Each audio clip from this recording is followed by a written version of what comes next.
নাটক না দেখে থাকো, এই ছেলেটার নাটকটা দেখো।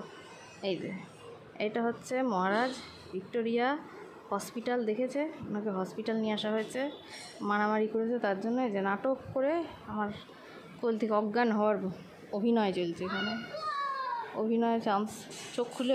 চোখ খুলে থাকে না কেউ অজ্ঞান হয়ে থাকলে, চোখ বন্ধ করে। এই হচ্ছে অবস্থা। এই যে এই হচ্ছে এনার ঢং। এই দেখুন, যতবার ওর ঘাড় তোলা হচ্ছে ততবার ও ঘাড় ফেলে দিচ্ছে।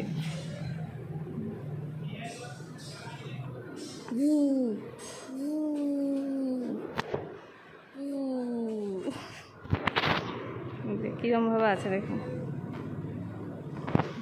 বারবার ঘাড় ফেলে দেয়। ঘাড়টা তোল, আবার ফেলে দেবো। দেখুন, আয় দেখুন, আয় আয়।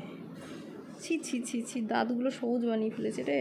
তোকে আর ঘাস খেতেই দেবো না, ঘাস খাবি না, শাকও দেবো না। শাক খেয়ে খেয়ে খেয়ে খেয়ে দাঁত, তোর দাঁতের ডাক্তার দেখাতে হবে। চল দাঁতের ডাক্তার দেখাবি, বাজে ছেলে, অসভ্য। ওই দাঁতটার কাউকে দেখাস না রে, ছি ছি ছি, দাঁত দেখবার মতো নেই, তোর নোংরা দাঁত।